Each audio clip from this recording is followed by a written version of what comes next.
On en vient au huitième vœu, pardon. Huitième vœu déposé par les élus du groupe républicain qui est relatif à la sectorisation multicollège. Et je donne la parole à Monsieur Bournazel.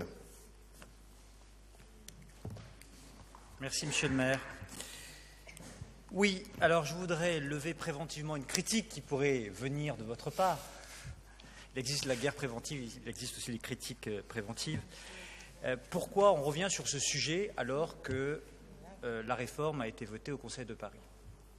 D'abord, je pourrais vous dire qu'il y a un certain nombre de vœux qui sont présentés encore ce soir, et par exemple par Europe Écologie Les Verts ou le Parti communiste Front de Gauche, sur le CDG Express, alors qu'on a déjà eu le débat sur le sujet. C'est parce que d'abord, sur ce sujet, il y a eu 6500 parents qui ont fait une pétition.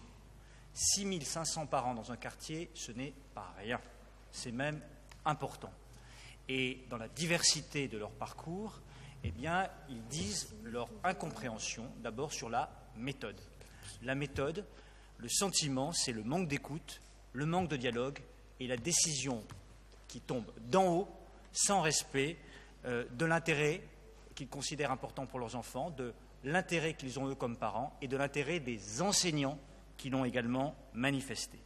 Alors c'est la raison pour laquelle ce vœu que je redéposerai au Conseil de Paris, parce que le débat a été très rapide au Conseil de Paris, souhaite organiser les conditions d'une véritable concertation qui soit efficace entre la communauté éducative, les parents d'élèves de chaque établissement concerné, pour atteindre véritablement les objectifs affichés de mixité sociale sur un périmètre qui soit adapté, c'est-à-dire plus large. C'est important de prendre le temps de choisir le bon périmètre. Parce qu'aujourd'hui, je considère que la mixité sociale, elle ne se décrète pas, elle se construit. D'un côté, vous avez, pour le premier exemple, Berlioz, c'est victime absolument de ségrégation sociale, qui a besoin de moyens supplémentaires. Et de notre côté, Antoine Cosvox, qui n'est pas du tout un collège qui est au-dessus de la moyenne. Il est même en dessous en termes de résultats de la moyenne. Donc, ce n'est pas de la mixité que l'on fait.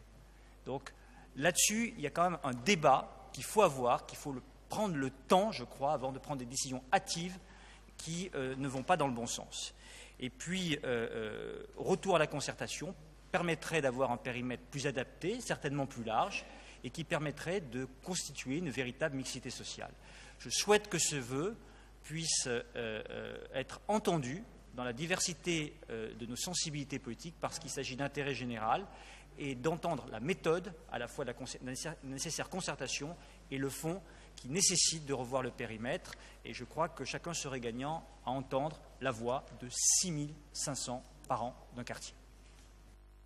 Merci. Je vais donner la parole à Philippe Darula pour donner quelques éléments de réponse. Vous anticipez une critique que je n'avais pas du tout l'intention de faire, mais je profite de votre première intervention pour redonner quelques éléments. Le Conseil de Paris n'a pas voté cette réforme. Cette réforme, elle a été votée par le Parlement. Nous avons voté le secteur qui permet d'avancer dans cette réforme.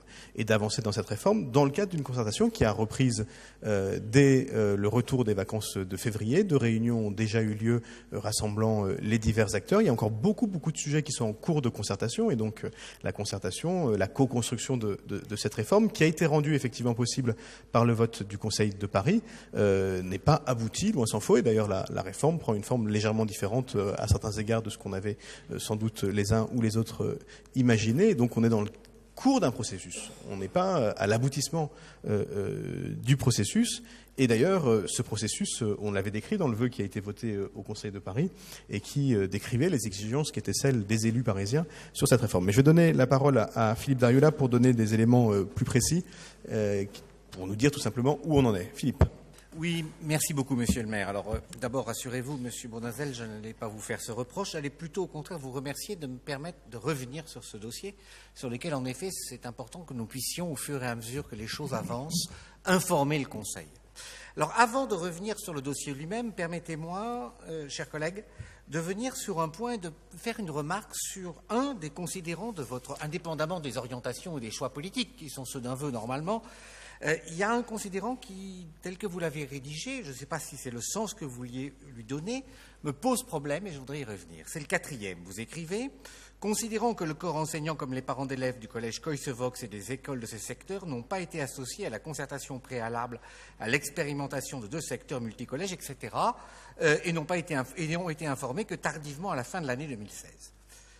Incontestablement, les élus et les parents, il y en a ici, considèrent en effet qu'ils n'ont pas été associés en préalable et qu'ils n'ont pas, qu'ils ont été informés tardivement. Ce n'est pas du tout ça qui est remis en cause.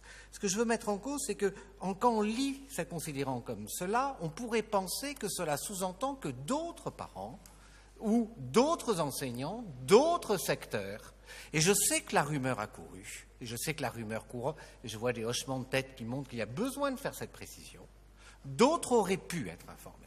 Or, je veux là, tout de suite, me monter en opposition totale à cette idée. Il n'y a eu personne, il n'y a pas eu de parents qui ont été informés les uns contre les autres. Il n'y a pas eu de parents qui ont été informés alors que d'autres étaient laissés dans l'ignorance.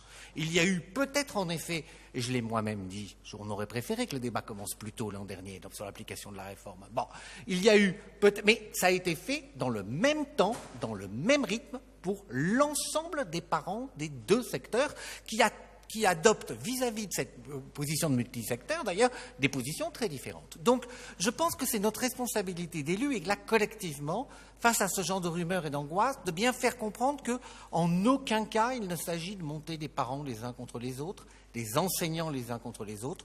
Nous savons qu'il y a des parents qui sont très engagés en faveur de ce projet, d'autres s'y sont opposés. Les 2 opinions sont aussi valables les unes que les autres. Elles méritent d'être écoutées. Il n'y a pas eu de favoritisme, il n'y a pas eu de préparation avec les uns contre les autres par la municipalité ou par le rectorat. Je voulais avant tout préciser cette question et le dire avec la très grande fermeté. Je sais que ça se dit. Je demande à tout le monde de bien prendre la mesure de ceci. Ici, d'ailleurs, j'espère, mais je crois que nous nous connaissons depuis suffisamment longtemps pour que ma parole suffise sur cet engagement, et je voulais préciser ça vis-à-vis du vœu des Républicains. Encore une fois, je sais que c'est important, je sais que ces choses-là ont pu se dire. Je pense que leur prêter foi, c'est monter les parents contre les autres, c'est exactement le contraire de ce que l'on doit chercher. Revenons maintenant, à part ce considérant.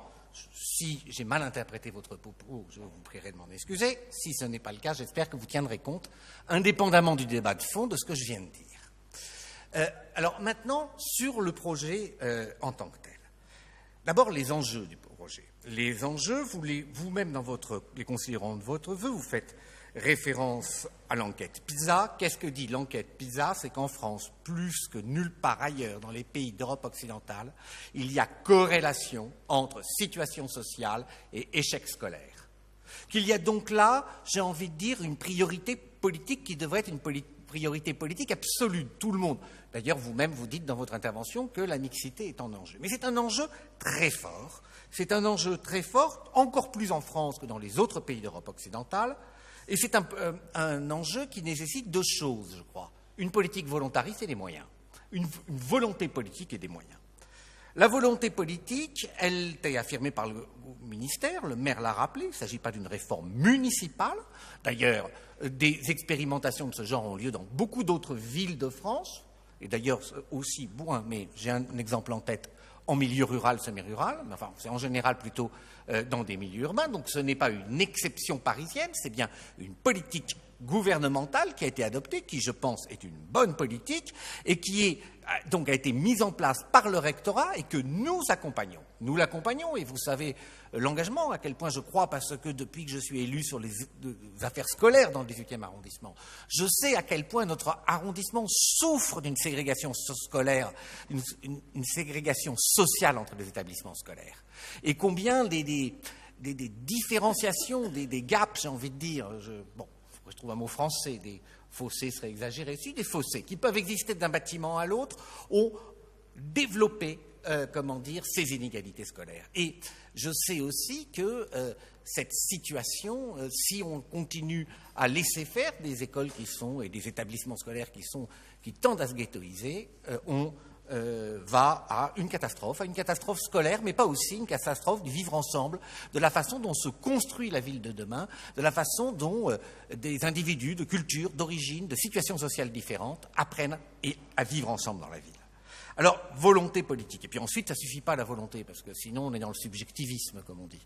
Il faut qu'il y ait des moyens qui accompagnent cette volonté. Ces moyens, c'est des moyens financiers, parce qu'on a besoin d'argent pour développer ces établissements, et c'est aussi les moyens de la concertation et du débat. Alors, d'abord sur les périmètres. En effet, on a été d'accord, on va réfléchir à un élargissement ultérieur, on va réfléchir aussi à la situation de tous les collèges de l'arrondissement. Il ne faut pas non plus qu'un élargissement uniquement de ceux qui sont aujourd'hui engagés dans l'expérimentation aboutisse à l'oubli d'autres collèges, et je pense notamment aux 2 collèges REP+, du 18e arrondissement, qui ne sont pas aujourd'hui dans le projet, c'est-à-dire pour les nommer, Georges Clémenceau et Utrio, dans la Goutte d'Or et à la porte de Clignancourt. Donc, devenir, mais y pense. Alors, cette corrélation, vous prenez l'exemple de Coysevox et de Berlioz. Cette corrélation, milieu social réussite, on le voit bien quand il y a une certaine... Coysevox n'est en effet pas, je sais pas moi, Jean-Baptiste C. Enfin, c'est quand même... Il fait partie des 20% des collèges, d'après les déclarations, d'où les situations sociales sont les plus favorisées de Paris. Il a en effet un résultat qui est inférieur à ce qui devrait être au regard de cette situation sociale au dernier niveau du brevet, puisqu'il n'a que 80% de réussite au brevet. Ceci dit, ce chiffre mérite d'être corrigé, puisque les 80% du réussite au brevet de l'an dernier correspond aux élèves de l'an dernier, c'est-à-dire aux élèves qui sont rentrés il y a 4 ans au 6e, à l'époque où le secteur de Coysevox était différent et à l'époque où la composition sociale de Coysevox était différente. On pourrait d'ailleurs faire exactement la même remarque, d'ailleurs encore plus avec une différence encore plus forte sur le collège Marie Curie, où en effet le public de 3e, sociologiquement, est très différent du public de 6e, parce qu'il y a eu des modifications de sectorisation essentiellement. Alors, à partir de ce moment-là, il faut aussi, pour accompagner cette politique, des moyens. Il faut d'abord des moyens financiers et après, je vais revenir sur la concertation et le dialogue. Les moyens financiers, ça va être un petit peu long, mais il faut quand même que je les liste parce qu'il faut quand même bien qu'on prenne conscience de l'effort qui est mis.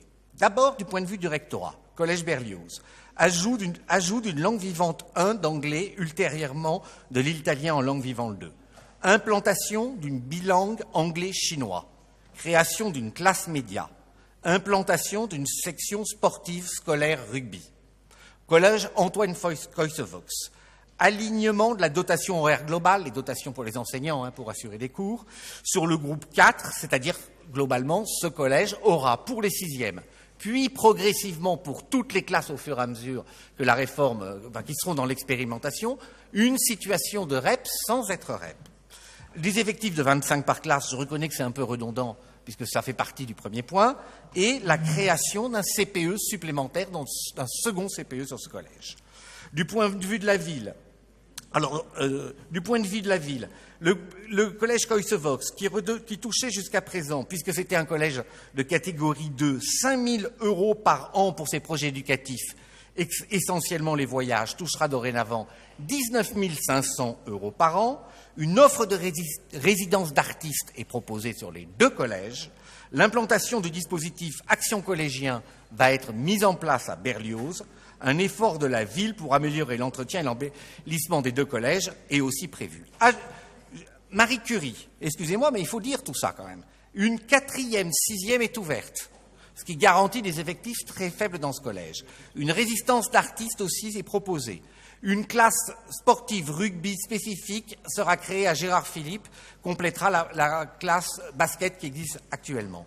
Le chinois bilingue est créé, une classe média est créée, la CHAM est bien sûr maintenue, et la bilangue allemand-anglais est recréée à, Marie Curie. Excusez-moi de cette hésitation. Donc, il y a les moyens, ils y sont. Il y a la volonté. Évidemment, on peut toujours trouver des problèmes et reporter au calendrier grec un projet qui est nécessaire. Nous avons eu la volonté d'entrer dans cette réforme pour faire que les choses bougent et ne pas se contenter de regarder les problèmes et essayer de trouver des solutions. C'est exactement dans cette démarche que nous avons entamé cette réforme et je dois dire que nous avançons. Alors, nous avançons Les parents qui étaient opposés ne sont pas devenus favorables, et je ne pense pas qu'ils deviendront favorables du jour au lendemain. Les parents qui étaient partisans continuent à manifester leur satisfaction. Juste une remarque, il y a sans doute 6500 signatures, mais certainement pas des parents du quartier, c'est sûrement des Parisiens, parce qu'il n'y a pas 6500 parents dans le quartier, donc on est dans l'impossibilité mathématique, même si tous avaient signé, ce qui, heureusement, n'est jamais possible. On est dans autre chose, mais je ne doute pas du nombre de signatures, c'est pas ce que je veux dire, mais ça ne peut pas être les parents du quartier, ça, c'est pas possible. Et puis, il y a aussi, vous le savez, des parents d'autres qui sont extrêmement favorables à ce projet. Et donc, il faut réfléchir, il faut écouter tout le monde, tenir compte de tout le monde, prendre des mesures qui permettent d'avancer. Pas de concertation. La concertation a commencé tard, mais enfin, le moins qu'on puisse dire. Alors, je ne veux pas demander, c'est mon travail, hein, mais enfin, j'en suis quand même à ma 13e réunion, qui, la plus courte, a duré 2h30. Donc, bon, voilà, quand même, on a dit des choses. Donc, je vous laisse faire le calcul, 13 fois 2h30, ça fait quand même un certain nombre d'heures. Et on va en faire d'autres, on en fera autant qu'il y a besoin. Et évidemment, parlons de cette concertation. Cette concertation, elle a été bloquée. Pour des raisons qui sont légitimes, sans doute, les parents, les enseignants, qui étaient opposés au projet, ont à un moment fait que cette concertation, au lieu d'être une concertation de co-construction, a été une opposition d'arguments entre partisans et adversaires. Évidemment, mais depuis le Conseil de Paris, cette concertation aussi, alors en plus a permis clairement d'avancer et des éléments de co-construction, 3 éléments majeurs de co-construction qui n'étaient absolument pas prévus par le rectorat au Pardoux au début. Premièrement, le 2e CPE de Coysevox, c'est quelque chose qui a été obtenu par les parents et les enseignants, qui a été demandé avec force par eux et qui a été obtenu. La 4e, 6e à Marie Curie, idem. Alors là aussi, il faut reconnaître, les critères d'affectation dans un collège ou dans un autre des collégiens, c'est quelque chose qui est sorti aussi de la concertation. Certes, les parents de Coysevox, 2 écoles plus exactement, ont choisi, toujours en disant on choisit ça, mais on préférait qu'il n'y ait pas que la réforme soit reportée. Il ne s'agit pas de nier ça, mais tout ça s'est fait dans la co-construction. La preuve, c'est que d'ailleurs, nous avons des choix d'attribution, d'affectation des collèges qui sont différents selon que l'on est au bisecteur Marie Curie-Philippe ou qu'on est au bisecteur Coysevox. Berlioz, et c'est bien la concertation. Et cette concertation, surtout, et c'est là que je finirai, il ne faut surtout pas qu'elle s'arrête. Pendant tous ces moments, et c'est vrai qu'il y a eu des moments de tension, on a toujours, nous, travaillé à préserver le lien, l'écoute, essayer de voir ce qu'on pouvait faire, quelles étaient les demandes qui nous étaient faites, qu'on pouvait satisfaire, comment nous pouvons nous faire l'écho de revendications de tel ou tel, y compris auprès de nos interlocuteurs rectoraux. Cette concertation, elle doit continuer. Une nouvelle réunion est prévue le 28 mars sur Coysevox-Berlioz. Nous discuterons de plein de problèmes, notamment de problèmes municipaux, les problèmes de gestion de l'espace public, qui sont sur lesquels nous devons apporter des questions importantes. Mais je tiens à dire, tous ces moyens, ils sont contractualisés sur 3 ans. Tout c'est dans le contrat pour nous aussi. Il y a que le fait que le comité de suivi qui a été constitué sur chacun des bisecteurs, il devra continuer à se tenir pendant tout le temps de la réforme, le bilan, l'efficacité de la politique, dont je ne doute pas une seconde, mais qui doit être mesurée, sinon c'est un acte de foi. Donc cette efficacité devra être maintenue, cette concertation et ce lien devra durer non seulement jusqu'à la rentrée, mais dans les 4 années qui viennent, jusqu'à l'accomplissement de la réforme, pour voir son efficacité, voir ce qui peut être amélioré, voir ce qui peut être corrigé, ce qui doit être corrigé. En tout cas, cette concertation, nous avons la ferme intention de la mener encore dans les années, non seulement jusqu'à la rentrée, dans les années à venir. Alors voilà, je ne doute pas que je ne vous ai peut-être pas convaincu, mais enfin, sait-on jamais, Monsieur Bournazel, tout est possible peut-être. Mais j'espère vous avoir apporté un certain nombre de précisions et j'espère aussi que vous avez entendu ce que j'ai voulu dire au début de mon intervention. Merci Philippe pour cette longue réponse, mais le débat mérite, et tu l'as dit, qu'on y prenne le temps. On est au milieu d'un processus. On n'est pas au début. Le processus, il a commencé depuis un certain nombre de mois maintenant, et puis on n'est pas à la fin, puisque les modalités de mise en œuvre de cette réforme, elles ont encore à être discutées. Il y a encore une réunion la semaine prochaine ou la semaine d'après qui doit, au fur et à mesure, juste avant les vacances, et puis encore juste après, les vacances scolaires, hein, bien sûr, qui doit nous permettre de continuer à avancer. Et au fur et à mesure du temps, évaluer les possibilités et de mettre en œuvre positivement cette réforme, parce qu'on le sait, la mixité, c'est comme diraient les mathématiciens, c'est une condition nécessaire à la réussite, c'est pas une condition suffisante.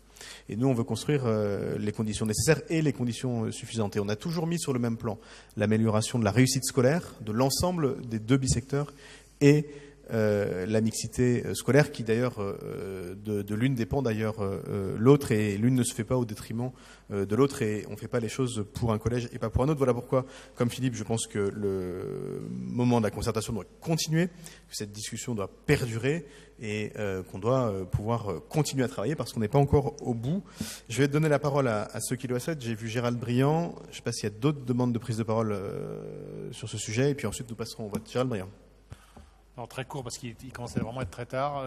Juste pour dire que, évidemment, nous, groupe communiste, dans la même philosophie de ce que nous sommes intervenus, nous serons très vigilants sur l'avenir, et notamment en 2018, pour aller vers un élargissement des secteurs. Et pour nous, la concertation ne fait que commencer, mais il faut, je crois, avancer. Il y a eu la négociation, la discussion a permis des avancées certaines qui sont vraiment intéressantes. Donc je crois qu'on peut aller vers une rentrée 2017 bien, à condition aussi qu'après, ça suive ce sur quoi on s'est engagé. Donc nous voterons contre le vote. Merci beaucoup. Un mot, Pierre-Yves Bournazel, et puis ensuite on passera au vote. Oui, très rapide, mais pour simplement vous répondre sur le 4e considérant, je vais simplement le relire pour qu'il n'y ait pas d'ambiguïté. Il n'est jamais mentionné une opposition entre des parents ou entre des enseignants. Considérant que le corps enseignant, comme les parents d'élèves du collège Cosvox et des écoles de ce secteur, n'ont pas été associés à la concertation préalable, à l'expérimentation de 2 secteurs multicollèges dans le 18e, ils n'ont été informés que tardivement à la fin de l'année 2016 de ce projet. Je lis mes phrases, c'est simple, il n'y a pas d'opposition entre les parents entre eux ou les enseignants entre eux, ce n'est pas l'intérêt de ce vœu. L'intérêt de ce vœu, c'est de reprendre la demande de parents et peut-être de personnes qui dans le quartier ont été parents ou deviendront parents, qui se posent légitimement des questions, qui dénoncent une méthode. Je crois que prendre une bonne décision, c'est parfois accepter d'attendre un peu et de la co-construire avec les enseignants et les parents, de la co-construire dans l'intérêt général, et une année supplémentaire avec un périmètre différent aurait pu permettre cela. Parce que je crois qu'on soit parent ou enseignant à Marie Curie, Gérard Philippe, Cosvox ou Berlioz, je crois que chacun veut la réussite des enfants. On est tous d'accord. On veut que l'école assure un apprentissage de qualité. On veut l'émancipation de nos enfants. On veut que l'école assure la promotion sociale, relance cet ascenseur social qui est cassé. On veut le respect de chaque enfant. Je crois que ça, c'est partagé. Le sujet, il est tout autre. Il est de prendre les bonnes décisions au bon moment et au bon endroit, et d'avoir les moyens de réussir cette mixité sociale. Or, nous considérons à plusieurs que la mixité sociale, je l'ai dit parce que je crois que c'est tout à fait juste, elle ne peut pas se décréter comme ça, comme vous l'avez fait d'en haut, mais elle se construit. Voilà. Et que là, il y a un problème de méthode et de périmètre, encore une fois. Donc je maintiens mon vœu. Merci. Dont acte pour le 4e considérant, mais je pense que de toute façon, il était utile de clarifier les choses au bénéfice de tout le monde, et Philippe a longuement exposé notre position, donc je n'y reviens pas. Je vais mettre au voie votre vœu. Qui est pour, qui est contre, qui s'abstient, il est rejeté.